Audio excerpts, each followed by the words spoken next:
আমরা জীবন পথে চলতে চলতে কত শত মানুষের সাথে সম্পর্ক করি, সম্পর্ক ভাঙি। কেউ পাশে থাকে, কেউ আবার হারিয়ে যায়।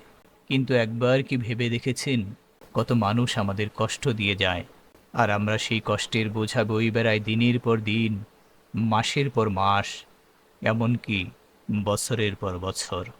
তারা হয়তো আমাদের বিশ্বাস ভেঙেছে, একটা কথায়, একটা ব্যবহারে, কিংবা একটুখানি অবহেলায়।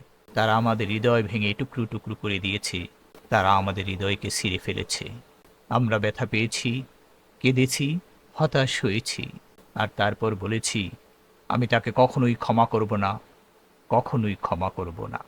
কিন্তু একটু ভেবে দেখুন, আপনি যার উপর রাগ ধরে রেখেছেন, যার নাম মনে পড়লে বুকের ভিতর আগুন জ্বলে উঠে দাউ দাউ করে, সেই মানুষটা হয়তো এখন সুখেই আছে। আর আপনি আপনি রয়ে গেছেন সেই এক যন্ত্রণার মধ্যে, সেই এক অভিমানের মধ্যে। কার জন্যে? কিসের জন্যে? কিসের জন্যে পড়ছেন? কার জন্যে পড়ছেন?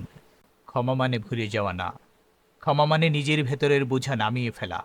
ক্ষমা মানে আমি তোমার দেয়া কষ্টকে অস্বীকার করছি না, কিন্তু আমি সেই কষ্টের দাস হয়ে সারা জীবন আর থাকতে চাই না।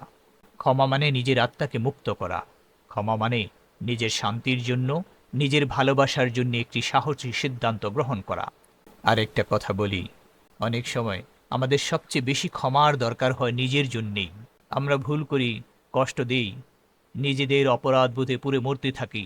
বন্ধু, তুমি যদি সত্যিই অনুতপ্ত হও, তবে নিজেকে ক্ষমা করো, ভুল থেকে শেখো, পেছনের দরজা বন্ধ করো, সামনের দরজা জানালা খুলে দাও। অবারিত আশার পথ দেখবে, অবারিত আশা তোমার জন্য অপেক্ষা করছে। ক্ষমা মানে দুর্বলতা না, ক্ষমা মানে সাহস। ক্ষমা মানে প্রতিশোধ না নিয়ে শান্তি খোঁজা। ক্ষমা মানে হেরে যাওয়া না, জিতে যাওয়া, নিজের রাগ, কষ্ট আর অহংকারের উপর।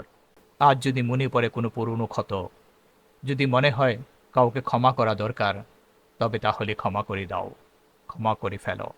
কারণ জীবনের অনেক কিছুই আমরা নিয়ন্ত্রণ করতে পারি না, কিন্তু কাউকে ক্ষমা করব, সেই সিদ্ধান্ত কিন্তু আমাদের নিজেদের উপর, আমাদের নিজেদের নিয়ন্ত্রণে। তাই ক্ষমা করুন, ভালো থাকুন।